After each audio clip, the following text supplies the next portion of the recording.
morning. And good morning, and welcome to another edition of Let It Be Known. I am your host, Stacy Brown.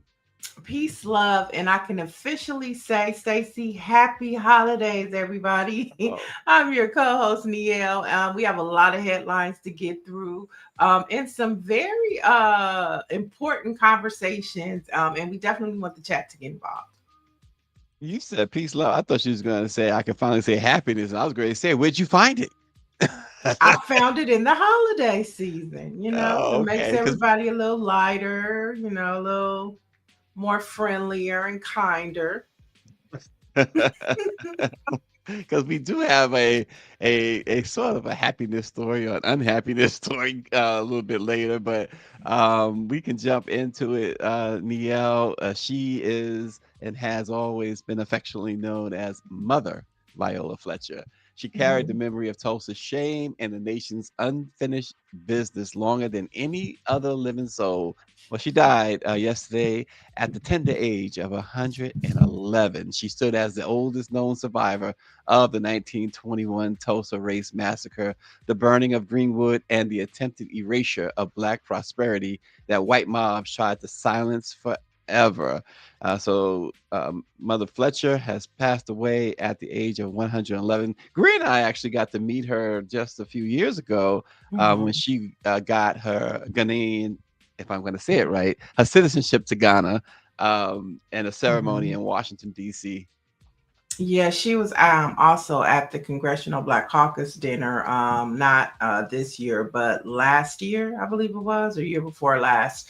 And I actually saw her attorney pushing her in a wheelchair. And now I regret, going up, but I just remember seeing her from afar and just that whole fight that Mhm. she was able to see. And she was able to see some forms of acknowledgement. I don't know if she would call it justice, but the Right. acknowledgement of what happened to her and the fact that people wanted to pursue justice for Greenwood. She was able to see that. And I think that is a blessing to know that she wasn't forgotten about. Yeah, her and her brother, and there's another survivor. Her Yeah, brother her died name a is couple of years. Leslie. Name is Leslie Benningfield Rando. And she's the last known survivor. She's 110 years old right now. Yeah, I think her brother was 108, if I'm not mistaken, when he passed away just a year or so ago. Um, Hmm. Wait a but minute. you talk about longevity. No, My her brother, goodness, her brother, Huge Van Ellis, died in October of 2023 at the age of 102. 102. Okay, Hmm. got it. But Hmm. that's my gosh, that's longevity. That the family had some strong genes, strong will to live, but in a strong fight, as you mentioned. Yeah, the Justice for Greenwood, there still is a Justice for Greenwood campaign going on. They are still fighting for proper reparations, if you will, Hmm. there. And one of the things that she was most happy about was, as I mentioned, when she got her citizenship to Ghana. And that was a big deal. Everyone around her talked about how big of a deal that was for her and her brother at the time. So that was pretty big, Aniel. Yeah, her attorney, Demario Solomon Simmons, texted me yesterday when she passed, and he sent a note saying keep the family in their prayers. And then he sent, today I am thankful for her life. I am humbled by the trust she placed in me and our team, and I am committed more than ever to making sure that the work she started does not end with her passing. And so I think that the fight will continue for the ancestors Hmm. and to what happened to them in Greenwood. Yeah, Orange G says he saw her and the remaining survivors of the Tulsa Massacre at the 100-year anniversary of the Tulsa Massacre. He Mhm. says, what a blessing for him and his family to see. Yeah, yeah. It's similar to what you Um, were saying about going up to her at that. yeah, yeah. It's just it's like a Miss Opal from Juneteenth. You know what I'm saying? It's like you have these individuals. I mean, it's slightly different because Mother Fletcher, Mother Leslie, and Brother Randall, they experienced. that Hmm. happening to them. And so I think it cuts a little deeper, because they still have those memories. And think about this, they went through most of their lives Yeah. with not even being acknowledged for that. It wasn't until their twilight years that they began to see, you know, the pursuit of justice for them.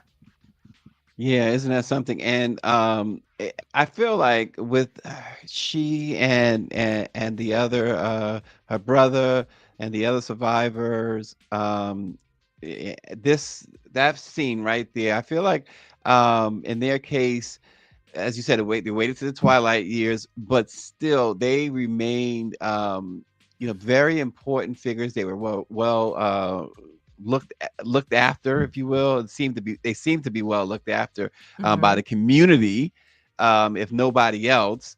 And I feel like they were put in their proper, they were held in the proper esteem. Hmm. Folks respected them.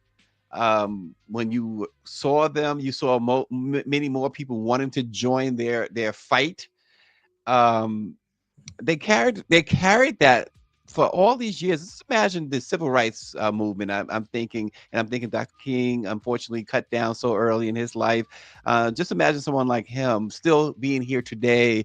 Well, he would be what, 90 years old. So just imagine somebody like that carrying that. They carried 100+ years of wrong that Right, they, but that. yeah, but with Go ahead. Dr. King, we knew his works. We Hmm. didn't know about them. They walked through most of their lives with not even being acknowledged by the city, the state that they live in, the Hmm. tragedy that happened with them. And to the point that you were saying, they were living American history. Now, all of us can't say we are a part of America. We're a part of American history, but like significant key moments, they were a part of Hmm. that. And I remember her being able to testify at a congressional hearing, Yes. to talk about what happened to her, and to hear her memories. Like, that's not just Black history, that is American history. Yeah. So, I mean, it goes back to this conversation of erasure. How Yeah. can you? Yeah. How Yeah. dare You you? can't, right? How dare you? Right. Right. Exactly. And it also, for another thought, Neil, is while you have them in your family and in your neighborhood, you have to sit down with the elders.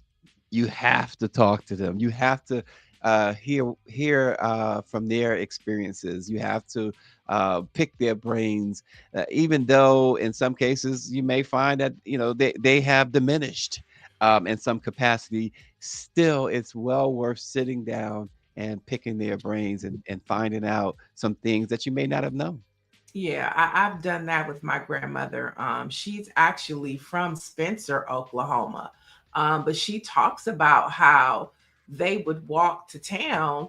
And it wasn't, it wasn't Greenwood, but it was the town, maybe a few towns over. But they specifically dealt with their own Black doctors, their Black lawyers. And so for her to tell those stories and then to hear about her upbringing, and just like one of my great great grandfather was one of the founding members of a CME church. He built it.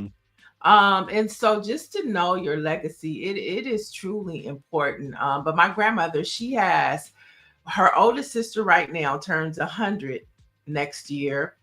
And then she has another sister that's alive that's 96. Wow, My nice. grandmother is 94.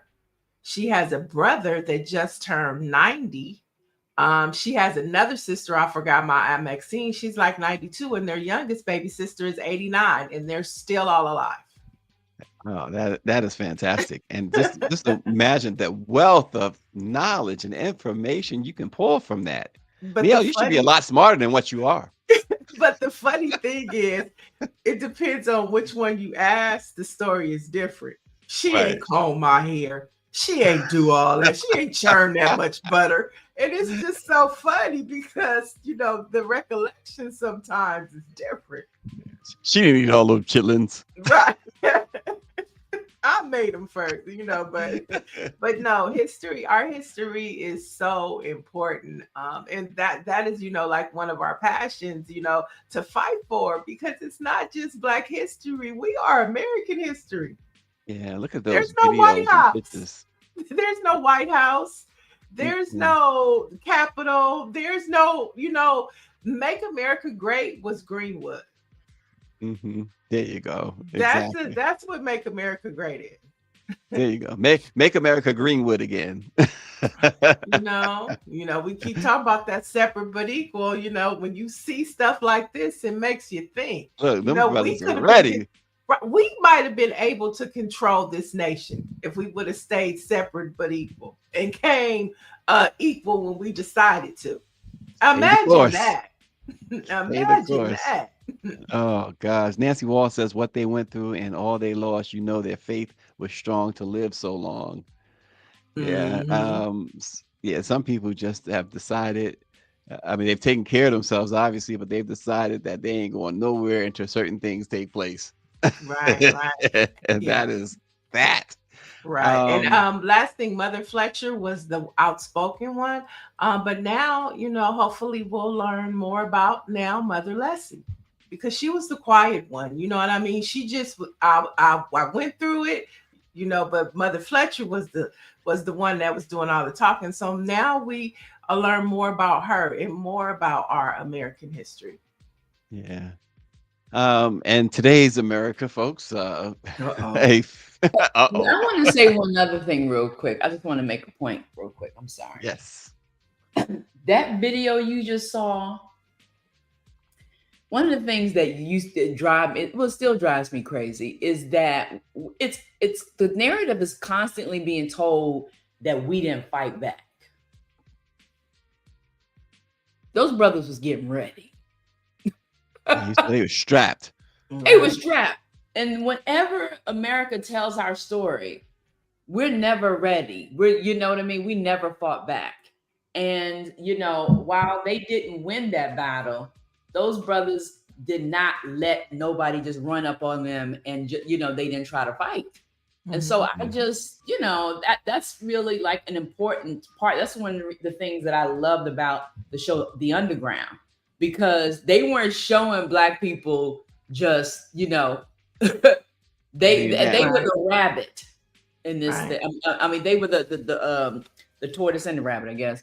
But I just don't like the story constantly being told that our people never fought back. That we were Right. Right. Yeah. I mean, that's how the whole concept too of, like, when we talk about separate but equal, when we were separate, we fought back. We Right, understood right. that the Second Amendment right was for us as well. And when we became equal, somehow the Second Amendment right is only for white folks. And all, then we all said, no, no, no, we need gun reform 100%. We need immigration reform. But the Second Amendment right is for us as well. Don't let Yeah. them have the guns. To Greer's point, we fought back, but somehow they want to erase that because they want us to be what Langston Hughes said not to be: docile Negroes, meek and mild. God forbid the day they change their mind. He was talking about us New Age Negroes. Hmm. Power 96, RNG says they fought back, and a lot of those men were World War I veterans. Yeah, they, like Greer pointed out, and I was noticing that in those videos. These men, they were prepared, and Mm-hmm. you could tell. So one of the things I loved about, when I think about like my grandfather and his generation, is that they did not hesitate to rate you. You come for one of theirs, Mm-hmm. they were raising up quickly. They And they and was had asked guns. questions later. And they had guns. Yeah, My grandfather yeah, had guns, not oh a yeah. gun, but guns. And it was always we'll sort this out later, but right now, you come for one of us. I don't care what they may have done. Mm-hmm. It was like it was on. It was That's on. interesting that you said that, because it's like when my grandfather passed, one of her first tasks was to get rid of all of his guns. Mm. And Wow. it's like not thinking like, well, let me give this to my granddaughter because she's single and she might need protection. You know what I'm saying? Like that we Yeah. didn't have like I don't know where our mind changed. Yeah. To Yeah. like why we thought well, all of a sudden like now I know black men a few years ago, interestingly enough, black men have guns, okay, and Mhm. they're registered. Women They too. just don't promote it. Women do too, but I just found like, but a lot of women that I know, they don't, Okay. and Yeah. therefore they're on this, It's interesting you say, get rid of guns, yeah, no it's interesting you guns. say you don't know where the mindset changed. It did change at some point, and it seems like it must.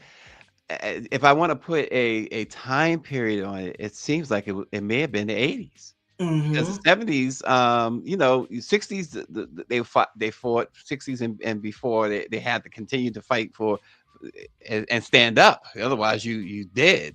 Mm-hmm. 70s, you had the rise of the Black Panthers, and you had other so much Black power. I remember from the 70s, there was so much Black power stuff going on, so much you couldn't avoid it. It was in the neighborhoods, it was nationally, it was everywhere. And Mm-hmm. then the 80s came along and it seems like that's when, from my recollection, it seems like that's where we started that. Okay, no more on the block stuff, no more hanging out, Mm. no more the park jams. They're starting to lessen, and the block parties are starting to lessen, and the hanging out on the steps at late at night was starting to go away. And then I didn't Mm. see much of that at all in the 90s, and forget about it. About the 2000s, it was gone. Right, right. I agree with you, Stacy, when you think about it. And it's like all of like so lately in my timeline, I'm getting these nostalgia videos from the 80s, from the 70s, and I'm loving it. The Mhm. commercials, just yesterday, one popped in about the Walkman. The Walkman came out in 1990. I mean 1980, in 80, yeah. 1980. And it was this whole television segment about these little portable gadgets that people are Mhm. putting around their ears. And now I'm thinking about this right here. And Yeah. then on the flip side, there was this other guy from Houston that was asking all of these young kids, and he put a tape recorder in front of them. They Mm. didn't know what it was. They didn't know what a tape recorder Wow. was. It was See, like, it I go have no idea. no idea. Unbelievable. But it goes back, and again, I think the 80s, and I also say the 80s too, because then you had your modern day Trump in at the time you had your Trump, who was Ronald Reagan, who, as it Mm. turns out, wasn't he? Trump has far trumped Reagan and white supremacy, etc. But you had these Rockefeller laws come into play. Mhm. You had the war on drugs. Really, I mean, it started in the 70s, but it really intensified with Reagan and Nancy in the 80s. And What was her because they, dare? What she have dare? Was it yeah, dare? yeah, it was about dare to stay off drugs. Some of that that notion. And then, of course, you had the crack epidemic that really took hold in the Which they 80s, brought into this, which they which brought they into the brought here. communities. Right, Okay, watch exactly. Snowfall. Did you watch Snowfall? I did not. It was loosely based on Freeway Rick. Okay. And so it was really good because it showed just how much the DEA was the one that was transporting the drugs into Yep. LA. And Mhm. and I also want to go back real quick. The Deacons of Self Defense, Orange G is talking about them. There's a movie on Tubi starring Forrest Whitaker. They did the story of the Deacons of Self Defense, and it was really good. And they Wow. didn't play, okay? Okay. Yeah. Because that's what Really we was good. taught, and that's what I'm saying. It's like that seemed to all go away with this war on drugs, war, and not that everybody was into drugs. Like you said, they were the ones who flooded our neighborhoods with the drugs. They Right. were the ones who was precipitating all of these transactions that got people so hooked and dying and killing each other. They were the ones who did that. Let's not make no mistake about that. Yeah, they flooded um, our they communities with it. saw, in my view, saw the strength and the power continuing to grow. Black power, black. They saw that, and they Mhm. found a way to infiltrate and exploit our communities. We were fine being poor, right? So they Yeah. came in. When I say we were fine being poor, what I'm saying is that we wasn't trying to kill each other to get rich, right? Right. And yeah, They we wasn't, presented we was, that. yeah, we was in our most natural, purest community state. We were in a state where we were Exactly. producing families. That's Um, and it. and Hardworking right, fathers, working mothers taking fathers. care. Right. And Exactly. some and let's just talk about the hustlers. You know what I'm saying? They shouldn't have been doing that, but some of the most brilliant minds in this nation are locked up in prison. Let me just tell you. You know what I'm And saying? Because they DL, was running enterprises, okay? and Street enterprises. those hustlers that you talk about, they looked out for us too. They Right, wasn't letting the kids get involved in none of that. They looked out for you. They told you if something was to go down, yeah, go in the house. They right, didn't have to be related to you. They go in the house, right. And right? okay, Dr. Marilyn, yes, and the backdrop of all of it was Soul Train on a Saturday morning. There you go. That was the Nancy backdrop Wall's of right too. all They of it needed it. on a Saturday morning. There you go. There you go. Don Cornelius. And again, what was that? Afro. So power to the people. And You know, even his intent on behind the scenes to make Black people seen and give us our own American bandstand. You know what I'm powerful. saying? It was You know, exactly. he, We didn't so it have was to on watch Dick all Clark. fronts. Right. Exactly.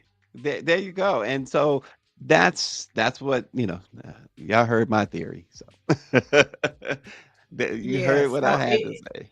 no, I mean, when and all of this conversation is sparked by the beloved ancestor now, Mother Fletcher, because we're talking about our lineage, and when we just think about what has happened to us, the trauma Mhm.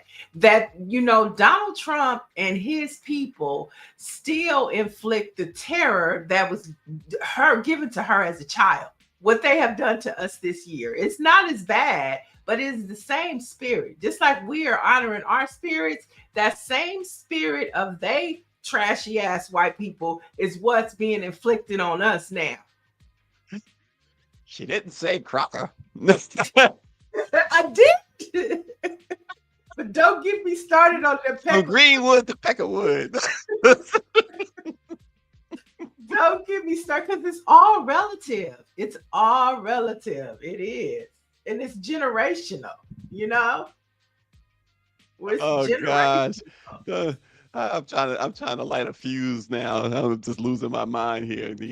We done told maybe you ought to calm down on certain things, and here I am trying to push her to go over the top. No, but it's getting there. It's getting there because when you think about it in hindsight, when you think about, with what we're talking about and just how we're like, embracing and reflecting, they're doing the same thing, but on the evil and devil side.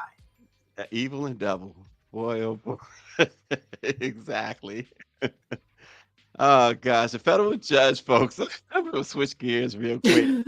Has dismissed the criminal cases against James Comey and, of course, New York Attorney General Letitia James, concluding that the prosecutor who brought the charges at Trump's urging was illegally appointed by the Justice Department. Of course, they were. Uh, Mhm. get away with. It's stop it. Just stop.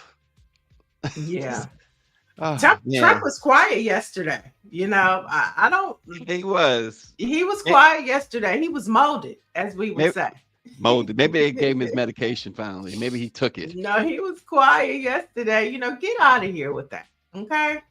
Goodbye. At best, we saw trending Melania getting the Christmas tree, and I loved how they pinned that private conversation that was leaked with her waving with the Christmas tree. Oh my gosh, they can't get a break. Good for them. Oh man, but check this out. So here's the thing too, that we talk about the history and stuff. Two Texas men, they're brothers too, Mm, white supremacists, if you will. They have been indicted in what federal prosecutors describe as a plan. Check this plan, Nia. When you hate so much, you have to understand how nonsensical everything will be. They have planned to storm into Ganave Island. This is Haiti. Mm-hmm. This is the island of, I think, if I'm not mistaken, 800,000 people. And this is two men. Mm-hmm. They wanted to murder every male on this island. They want to enslave the women and children. This guy, Gavin Weisenberg, he's 21, and Tanner Thomas, Oh yeah. 20. They conspire with others to take military control of the island, according to the indictment. I mean, what makes these two trailer Crackers. crash? There you go. What makes you think you can do this? Go into an island of, like I said, I think it's 800,000 people is what I read, and kill all the black men there. First of all, let me tell you something. And I hope hopefully this doesn't come off as being a little racist, but Haitian men, you don't want to be messing with Haitian men, especially when it comes to their women and their children. Okay, I'm telling you. And these two bums, trash. You know who they Want to look take like? You know what they look like? They look like ice. They look like They're nice. Yeah, they just don't have the mask on in these pictures, right? Neil, what makes them think white privilege is what and Michelle Miller who said. knows? Who knows if this is not a test by Right. the secret dark society? That I mean, I don't know. They look like people that are trying to oppress us now. So I don't know what this is. I don't know if that's a test. I don't know what. I don't know what to think. I It's a mean, what lot. they read, what were they reading some white supremacist book about slavery and thought, why not? The caucasity of it all is what Mike V says. I mean, somebody help me with this.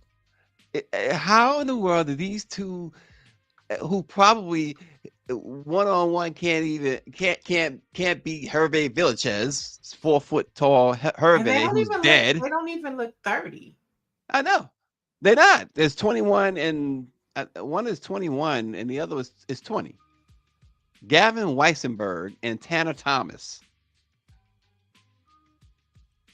It's just the thing that Yeah. Donald Trump has done, and the Heritage Foundation and Stephen Miller and Russell Vault has done so much damage, making these people think that black folks are just going to roll over.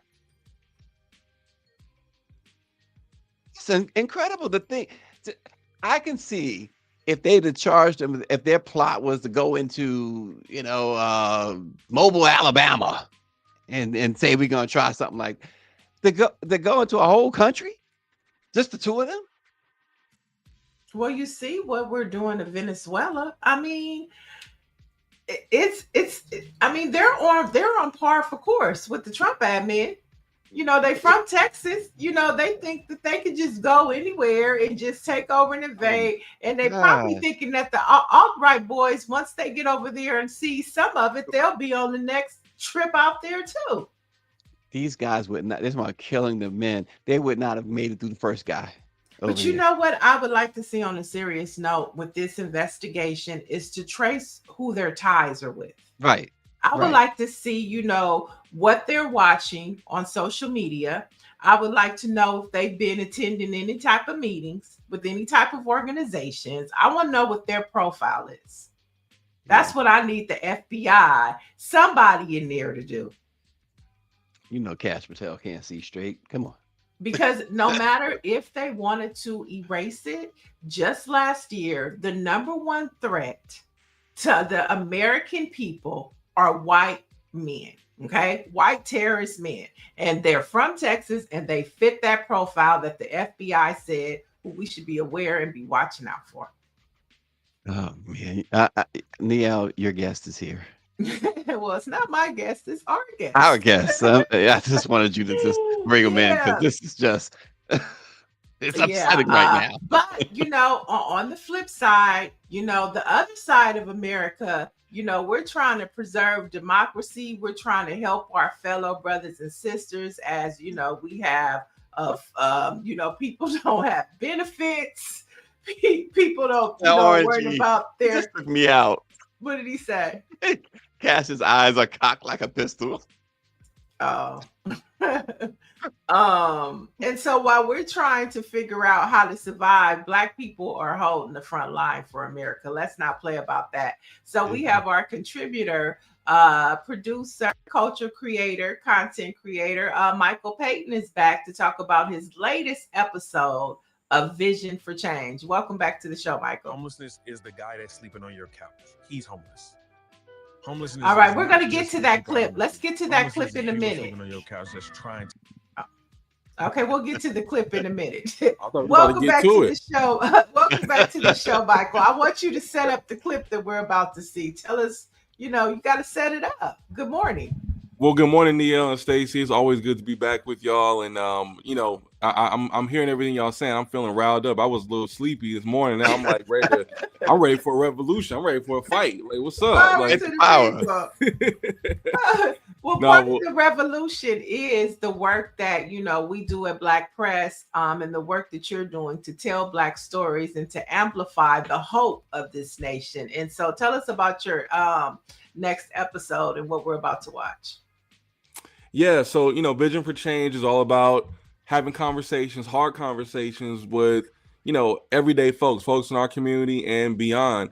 And one of the hardest things, we're about to all sit down with our families, most of us, and enjoy the holidays. And I think it's important for us to be mindful of the fact there's a lot of us out there who don't have a place to go to. I won't necessarily have an automatic hot meal ready for them, right? And so what I did this week is talk to Joseph Bradford III, who is the founder of Bare Truth, which is a organization that's focused on supporting families and homeless folks right here in LA. So he is doing some tremendous work with actually getting people housed and building housing units and housing folks and giving them skills to get them back acclimated to life. So in this clip you're about to watch, you're gonna hear him talk about how folks are just like you and me. Like they're not homeless people are not folks that we should just overlook and forget about.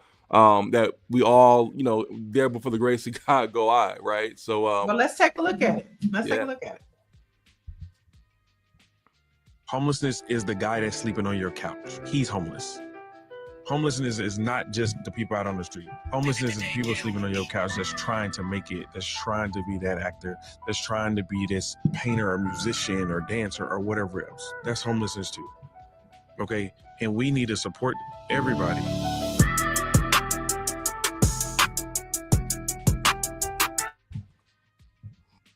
Okay, that was quick and to the point. Okay. Yeah. Get you into it. No, when we have a whole hour long conversation, and I'm telling you, like, this brother's really doing some tremendous things in the community, and it's super exciting to talk to him.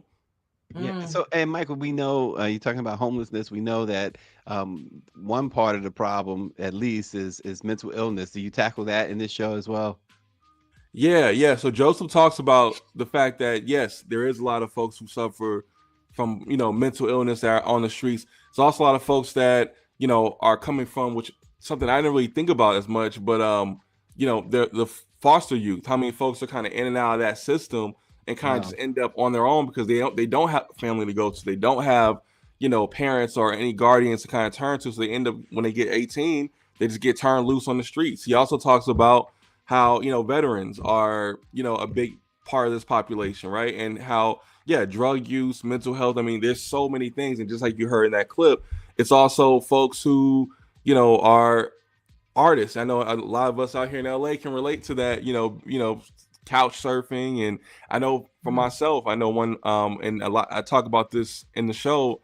A lot of people don't even know this, that, I experienced housing uncertainty, just be plain and simple. I was homeless for like a good year, couch surfing from family member to family member. And even that, he broke down, like that can be considered homelessness as much as we don't like to think of it like that. But so it's really just kind of bringing us all into the conversation and realizing again that there before the grace of God, we're all just one missed paycheck or one bad thing away from, being under the 10, if we're not careful. So, let's be a little more graceful and support these folks that really need to be seen. Wow. So how can we watch it? Tell us where we could watch it, when we can watch it. You can watch it right now. It's on YouTube, as you just seen. That clip you just saw. It's on my YouTube. It should be available on the Black Press USA YouTube soon today. So it's going to be amazing. Again, I just think it's important that we keep in mind that this show, we're all about talking to people who are leaders in community as well as policy and everyday folks, right?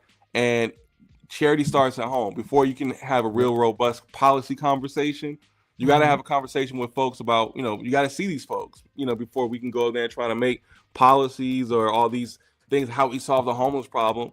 Well, we got to first see these folks. And hopefully this episode sheds some light on that.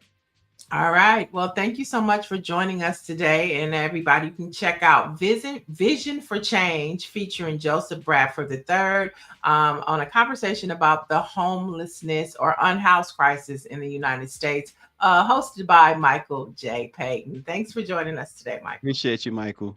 Thank you so much. Y'all take care. Wow, man, that's quite the topic right there too. Glad to see that somebody like Michael is really going in on that. Yeah, and especially during this time when we are able to embrace, some of us are able to embrace our families, have a home cooked meal, and be surrounded by our loved ones. It reminds us not to forget about the least of these, or as Marvin Gaye would say, the have-nots. Yeah. Wow. Yeah. You had a couple more stories you want to run through? Yeah, folks, soaring electricity prices are triggering a wave of power shutoffs nationwide, leaving more Americans in the dark as unpaid bills pile up. And although there is no national national count, I should say, of electricity shutoffs, data from select utilities in 11 states show that disconnections have risen in at least 8 of them since last year, according to figures that were compiled by the National Energy Assistance Directors Association. Some areas like New York, the surge has been dramatic, with residential shutoffs in August up 5-fold from a year ago. And in Pennsylvania, where power shutoffs have risen 21% this year, with more than 270,000 households losing electricity. It's hard times.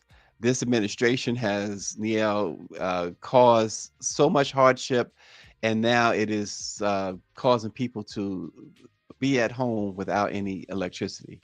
Yeah, I mean, I'm one of those people with a high electricity bill and get behind sometime. Okay, I'm one of them. Okay, because the trash bill. So on my electricity bill, on my DWP bill, I pay trash, I pay electricity, and I pay water. I mean, and all of it has doubled, right? Yeah. A bill that used to be under $300 to $400 can now be $900. Although it's an every other month bill cycle, it's just ridiculous the way that they are gouging us. And it would really hurt you. Is part of the problem is when COVID happened, bills got behind, so they never really caught up. They never and so it just continues to rack up within your cycle. And I mean, that's what's happening. Yeah, I know. In Washington, D.C., earlier this summer, they sent out, they reported, Pepco reported notices to over 100,000 residents who were at risk of having their power shut off, the electricity shut off. That is just incredible. Well, look, thank God our DWP doesn't hold true to their shut off notice. Oh, You didn't God. catch that. Oh, okay, I got you. Because child. But no, it's ridiculous. You gotta put something on it. You do. All you gotta do. That's what I'm saying. As long as you put something on it, you're good. Just don't. If you don't do nothing, then it's the problem. But even if it's $50, put something on it. But not everybody can put something on it nowadays, man. They've decimated folks. That's the problem. And then folks, folks going, oh It's hard. Mike V says that rising high energy prices is the main reason why Black folks should be in support of renewable energy like community solar grids in our neighborhood. And Nancy Wall says First Energy in Ohio has to pay people back for what they stole from the customers. And they just announced a major increase in electricity and water sewage. Patricia Jackson says where she lives. So, man, it's nationwide, and this is It's bad. relentless. It's really bad, and it's and they keep rising the price, like they keep moving the bar. Yeah, So they just added when all you're these able to, fees. right, and it just as soon as you're able to handle it, they move the bar. They keep Yeah, moving the goalpost. yeah. Delmarva is who we use, and there have been times this year where the fees are more than the bill, literally more than the bill itself. Mm-hmm. Yeah. That's crazy. So Yeah. before you turn on one light switch or plug up one whatever, your bill is already a couple $100. It's unreal. And that lends to the next item, that Americans' happiness ranking fell to a record low in Gallup's World Happiness Report this year. While there's no single reason behind the decline, money plays an important role, according to the folks who are taking the survey. They say fewer than half of Americans said that they were financially secure, and the indications show that it's not just a lack of money that's stripping away happiness. In an exclusive poll conducted by YouGov for MarketWatch in October, only about half of respondents said that the way that they use and manage their money made them happy. So it's a lot going on, and it's not just money. Money does play a role. Money is the key to end all your woes, your ups, your downs, your highs, your lows. That's what Run DMC said. Well, all right then, Stacy. But yeah, money does predict your mood. When your money's up, you feel good. When it's down, it's like, okay, as long as you have food in your pocket and as long as you got that money to put on towards your light bill, you're good. But the minute you don't, Yeah. your Yeah. mood changes. You start, doing this. What we gonna You start. do? What we gonna do? What we gonna do? Lord, what I'm gonna do, Lord. So, RG says you better start using candles. To which Mike V says, "Well, don't let the candle get too close to your mattress, or your money might light up." Because RG keeps his money under the mattress. oh, yeah, that's right. Well, I'm glad everybody know everybody in the chat. Okay, I love it. And but speaking of happiness, this is a form of happiness too. Talking with the chat, I think we all look forward to this because, this is what you call community. This is online community. Okay, When they community. fighting, because there was a nice fight going on last week. Man, that was a really good one. A brawl for it all. Of course, RG was not gonna lose that one. Oh, are we talking about our expat? Yeah, yeah. Was it Listen, expat? It was whoever it was. Orangey done ran expat away, and I was really digging his contribution to or her Listen, contribution to the ONG said, "Hey, conversation. you come for him. You better bring a Well, whole expats will be army." listening, and expats, you are welcome here. Okay, just to get some tough skin. Oh So gosh. we all catch it. But in more headlines, the Emmett Till Interpretive Center has brought the barn. And this is the barn, unfortunately, where 14-year-old Emmett Hmm. Till was tortured and killed in 1955. Now, the purchase of the barn helped secure one of the most significant sites in American civil rights history. And so it ensures that there won't be any destruction, as many of our historical locations tied to anti-Black violence has been attacked. So I think, important to know as well is that the gift was made possible from the Rhymes Foundation, which was founded by producer extraordinaire Shonda Rhimes, the center said. And so she helped them acquire this property for preservation and for whatever they're going to do from a historical context. So, I'm going to be very ignorant about this, so you got to educate me. Why keep this? Why keep this site?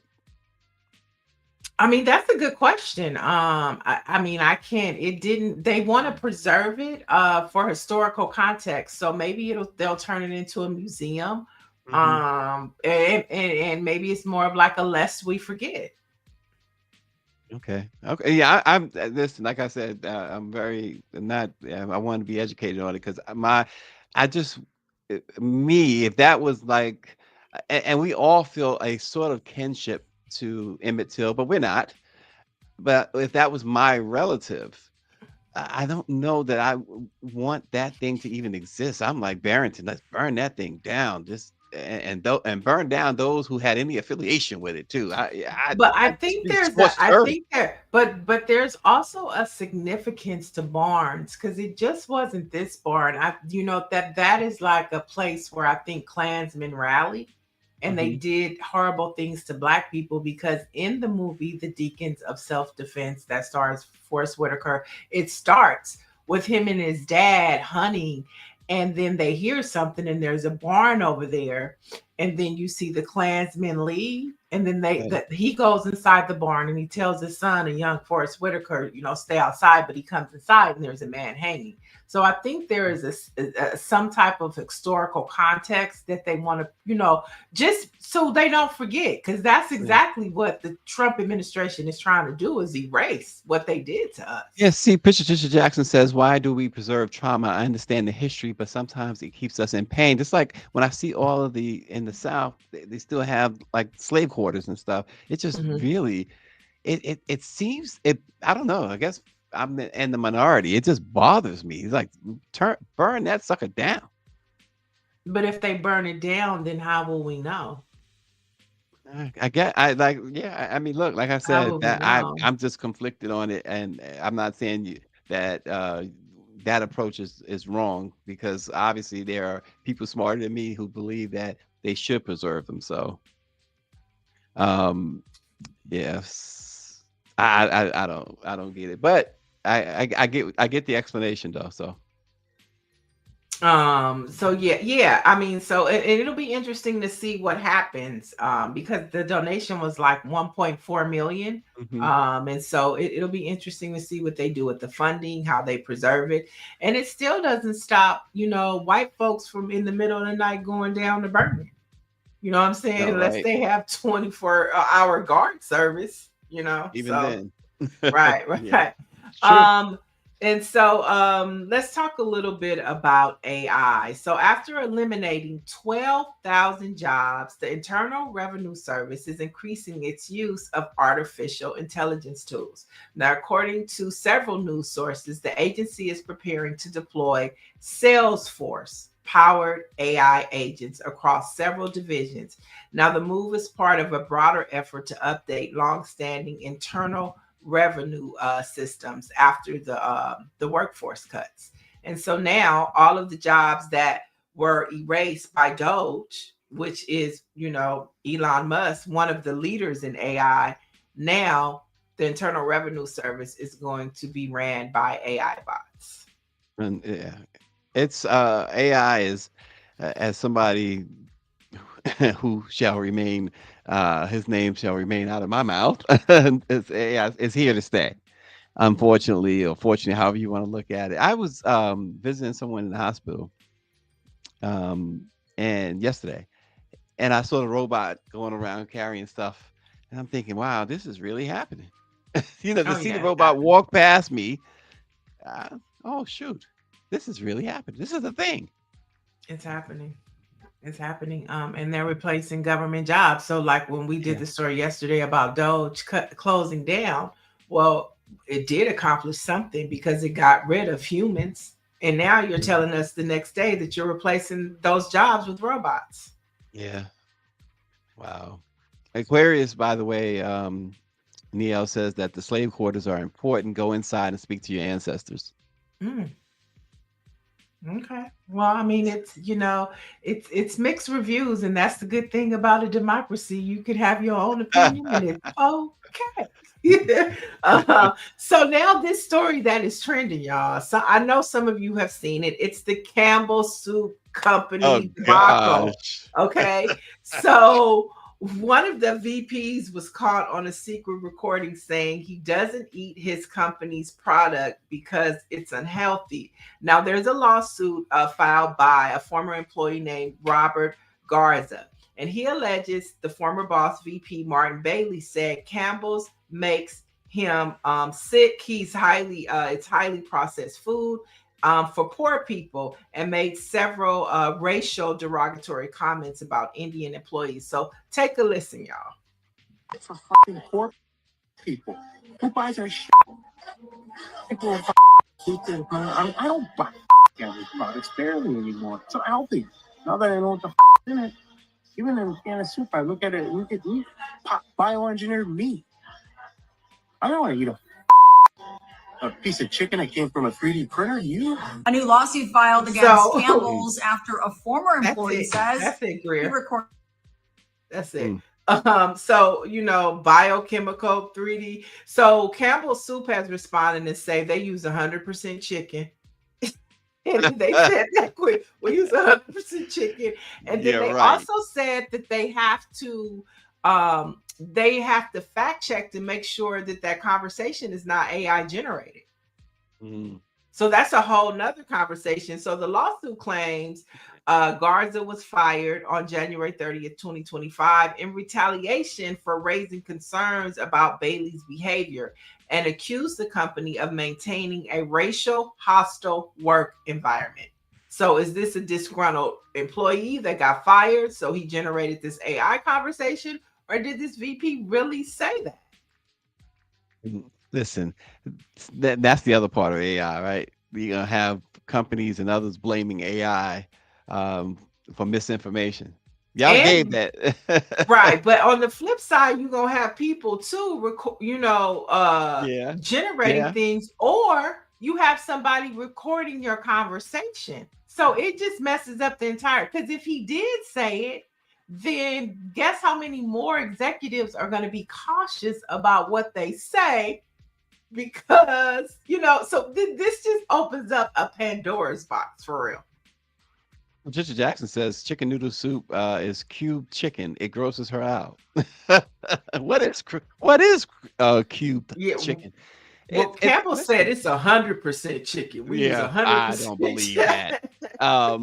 And it's just like, and I've eaten Chinese food like many other people. I still don't know what kind of chicken it really is.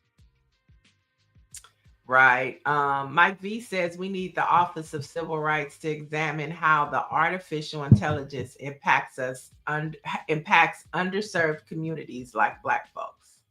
But we're not gonna hold our breath on that. Not with this administration. Nope. They're not gonna do nothing. Kristen Clark, where are you? That is a great point. Kristen Clark. Yeah, we are becoming the Jetsons, but this is, this story is deep on so many levels. You have the AI, you have the biochemicals, which takes us into this next story about how the EPA has approved 2 new pesticides that qualify as PFAs, which are known as forever chemicals. And this is for use on common food crops, with 4 more similar products under review. Now, this comes as a growing body of researchers links these forever chemicals known as PFAs to higher cancer risks, weakened immune systems, and other health concerns. Oh, boy. So we're thinking about this Campbell Soup story. It has a lot of implications when you think about what the government is doing. Then you look at AI. It's like, who said it, Patricia? Becoming the Jetsons.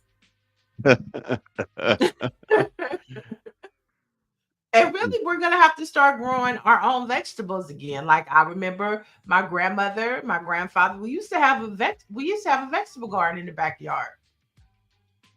Right, right. Well, and so that's a that's a good point because I know my grandma's always keep the gardens, but it seems like the ground is now just so contaminated too. Well, if you have your own soil, can't you turn that over and make it fresh yourself? I guess I don't it's just hard to trust anything now. But you're Okay. right though that has gone away too for the most part. I'm sure there's still people who do their little backyard gardens and stuff, but and I used to see it all the time everywhere. In our communities, but now it's just hard to Mm-hmm. come by somebody doing a garden. Because my grandmother, like probably yours and others, used to grow tomatoes and even collard greens and stuff like Green that. beans, Green beans, yeah, peppers. Mm-hmm. yeah. So Something to I wonder think how much it about. costs to do a garden now. Even that probably I is think, very yeah, I cost. mean, if you get, they have those those wooden boxes. You know what I'm saying? You don't have to go in the ground. You could buy like one of those wooden boxes and get you some soil and some seeds. It's probably in the long run cheaper. Right, I don't think it's that expensive. right. Okay. Well, let's get And back to so the garden. today, y'all, okay, and with all of this talking about, for us, by us, today, the mass economic blackout starts. Okay. So it starts today and it goes all the way to December 2nd. And what they're saying is no spending, no events, no restaurants. And if you do have to go to the store or go to the gas station, they're asking you to support small businesses only, your community businesses, Black owned, brown owned. They want us to starve the national corporations of revenue and to feed our communities. And so that starts today. I think it's going to be a buildup, because it's going to have to catch on. But just imagine if we decided not to support major corporations and we just supported the local businesses in our community, the local grocery stores, how much of an impact that could have and send a message. Yeah, yeah. So that's happening. It starts today. So we'll continue to talk about it too until You December 2nd. know, they again. I mentioned this not long ago. One of the things I said I'm tired of hearing about is the $2 trillion spending power of Black America, and the reason why I'm tired of hearing about it is because it's because it seems like we don't do stuff like this. That would show and demonstrate how important we are. So if you're gonna use it, if you're going to flaunt it, like you said, Niele, just do it locally and shut out everybody else. Just Right. just for the weekend or a day, just for a Right. day, Yeah. um, I think it would and I see what think it would be happens. huge. I think it would. I mean, we saw it, we see it with Target. We see it. And so if we were able to just really just support instead of going to Cheesecake Factory, go to your local Fiesta Mart. Oh, if you want a taco, don't go to Acapulco's. Go to, your local Mexican Acapulco's. restaurant. See, Oh, but here's the other thing too. Orange G makes this point. He says this boycott will be easy because he has no money to spend on anything. So bring on the boycott. But that, as funny as that sounds, and I know he can go into his lockbox under his mattress and get money if he wants, but many people just don't have it now. And so this well, might hopefully be we an show it. easier one. We should, Well, hopefully yeah, we show it on Black, especially on right. Black And Friday. not get it on credit because you ain't got the money. Right. Because we got to pay our electric bill. Oh gosh. You gotta put something on it. We got to put something on it. We got to put something on it. And in a follow-up story, we're going to end on a bright note. Okay. Shador Sanders has been named the starting quarterback for the Cleveland Browns, even Oh with boy, she's Daniel all over this. Gabriel healthy. So we are so It's all over excited. this. Oh my So gosh. excited for Shador because, even going back to our first story and talking about resilience and not quitting and everything they threw at that young man. And here he is starting quarterback. I know Okay. Dion is happy. Dion is 8 toes down with him. He's happy. That's what he does. That's what I saw everybody on TikTok doing. They was doing this. I was like, okay, I'm gonna do it too. That's his thing. Terrible. But you know, yeah, if go ahead. so, Nancy Wall says if Cleveland wants to win, you're supposed to, even if you listen, the way it works, even if you are say 1-13. That game 15, you still supposed to put your best foot forward. You're supposed to put your best effort, your best team on the field. And Shador obviously is the best quarterback of the three that they have. And it's just really so petty that they wouldn't give him the game ball last week. That's so petty. There it is. Whoa! They reached new depths of pettiness with that. That is crazy. You know, and the thing about it is, it's like the only reason why we're going to buy a Cleveland Brown jersey, the only reason why we are going to watch the game this week on Thursday or Sunday is because of that young man right there. No other reason. Okay. How did the Cowboys actually win a game? They get us by Somebody default. explain that. They get us by default. Okay. I ain't watched the game this season, but guess what? I'll be watching on Sunday. You haven't watched the game? Mm-mm. I don't think I've watched the full game either. You know, I'm still on my Colin Kaepernick right here. Him. Oh, there you go. Right, him. You know, yeah, we still on him. Him downstairs. Yeah. Okay.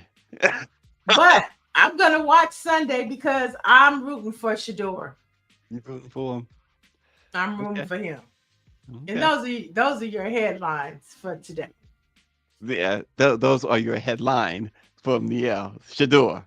Oh, that's the headline. Well, no, Shador. She's all over Shador. we started with our ancestor now, Mother Fletcher, and we're ending it with, living Black history in the making, Shador. Okay, so ORG says he grills every Sunday for the Bears. And how are they doing? How are they doing? You got to tell us, folks. We got to check out ORG this weekend on the Power 96. What is it? ORG Swag Sports. Because we got to keep up with what's going on with HBCUs, and it's Bayou Classic. I'm pretty sure it'll be a great show. I might have to tap in because it is Bayou Classic weekend. Yeah, he's gonna be all over there and grilling. Yeah. So I'm gonna be following his since I can't be in Louisiana with him. I'm gonna be following his Instagram because he usually is cooking live and he is on live and he's got the grill going. Okay. He's got something. He had something on the grill. I meant to ask him because it looked like some sort of animal that was on that grill that I couldn't describe. Well, I hope it was an animal. I hope that's what you grill, animals, Stacy. What do you think you put Well, on wait a minute. I don't know what goes on in Louisiana. I don't know. Remember yesterday he talked about the pig, the turkey, and something else all together. You put the meat on the grill. Look, I need to know.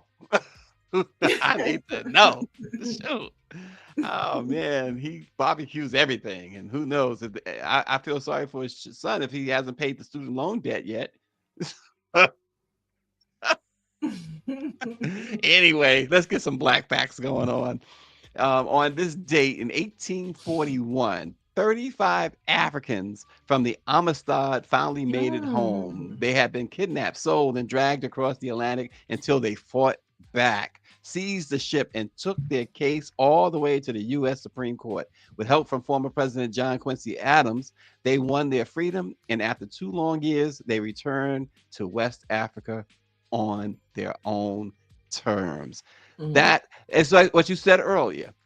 We never tell the story of fighting back.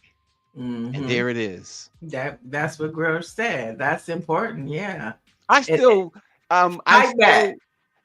But Niele, I have to say this because there's a couple of weeks ago, it was on Instagram. One of the comedians, it was on it. Who was it? One of the big Dave Chappelle, not Chappelle, Chris Rock, Kevin Hart, whoever it was. Earthquake. No, it was one of the legends, but was D.L. saying he's Hughley. not a legend yet. Oh, he's not a legend?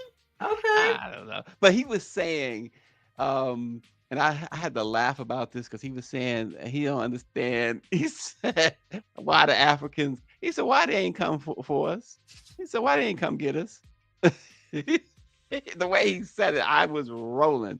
He said, "They never came and got us." I think. Oh, Paul Mooney. Paul Mooney. Oh, you But did. You said I thought they were alive, Stacy. Paul oh, Mooney okay. been dead for 10 years. Yeah, he been. You didn't say a But ancestor comedian.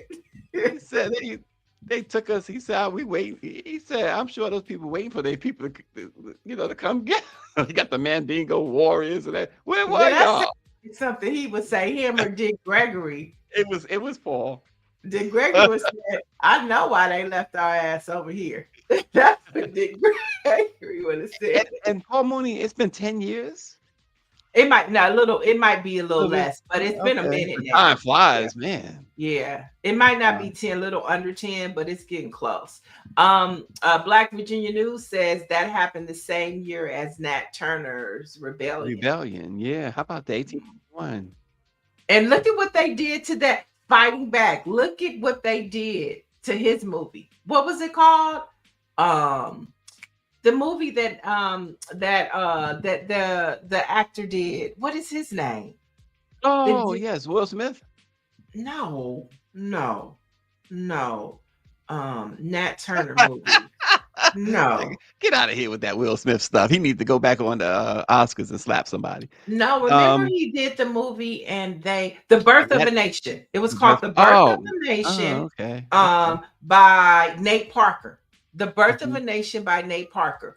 He basically lost his career behind that movie. And they didn't want to show it, but also because The Birth of a Nation was originally a KKK movie. It was a Klan's movie. And he reimagined it and told the story of Nat Turner and about how they used the Bible. And the white folks, Hollywood didn't like it. And he hasn't really had a career since then. Okay, she says 1831 was Nat Turner, not 1841. Okay. Oh, okay. Well, still, Okay. I'm a star. Yeah. And according to Black History Facts and BET, Amistad was 1841, but she's saying 1839. But nonetheless, 35 former slaves. That to me, and we know the story of Amistad. Yes, we do, but it's an undertold story to me. And there's a movie about it done by Debbie Allen, right? It's a movie about it, but I think that we don't boost that enough because it goes to what you said earlier about the story of us not fighting back. That was Greer, which was a great point to bring up. Greer mentioned that. It was great, and this shows we fight back. We fight back. So way undersold. Thank you, Black Virginia News. Maybe I'll go watch. Course, go ahead. Is owned and operated and published by Lauren Burke, our own Lauren Burke. Hey, Lauren. I don't know if she's running the social media, but I do know that that's her baby right there. Got it. I think I may go watch Amistad. Why not? Get that fighting spirit. I mean, you fight back. You came in all happy and smiling and whatever, partying, whatever you about to do. well, let's bring it. Let's fast forward to the year of 1995 and let's get in our soft girl era, ladies. And the year was, of course, 1995, and Whitney Houston's "Exhale, Shoot Shoot" from the Waiting to Exhale soundtrack hit #1 on the Billboard charts, on the Billboard's Hot 100 and R&B charts. And of course, this year marks the 30th anniversary of Waiting to Exhale.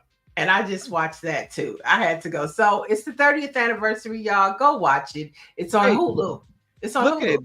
Can you blow that up a little bit more again, like you did the first album? Because look who's on that. Look who this says include new music. Check this out: Whitney, Mary J. Blige, Brandy, Toni Braxton, Faith Evans, Aretha, Shaka Khan, Patty, Shantae Moore, Yeah. SWV, Classic.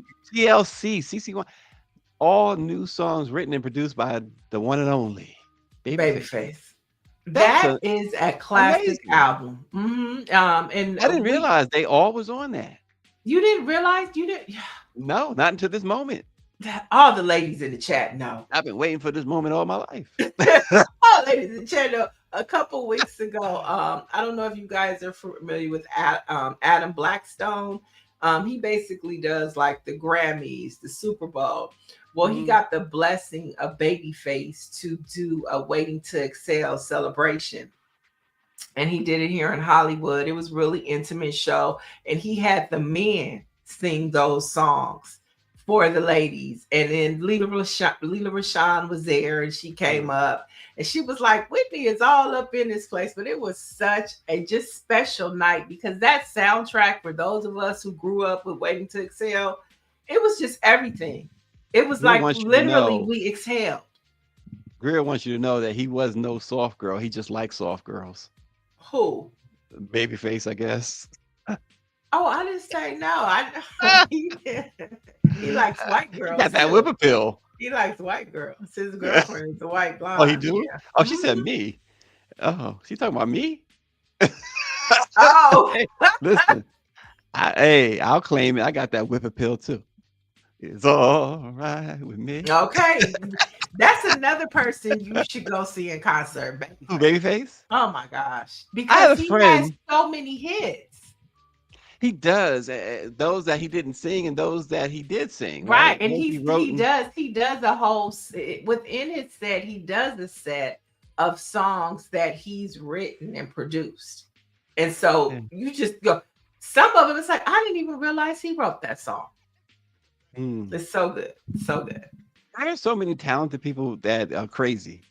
are I you mean, talking what do you about? think? No, when you said it reminded me of, I was having a conversation yesterday with somebody about R. Kelly, and we were talking about R. Kelly, but then you realize how talented this man really is, and then you realize how flawed he really is. Right. Like, But oh my I mean, gosh. some of that, like, and that AI could never R. Kelly with a pen. AI could never. They talk about all this new AI song and stuff. They could never Babyface. AI could never. All right, AI, she done put you to the challenge. They could never, ever. They gonna I was try. listening to, they just could never.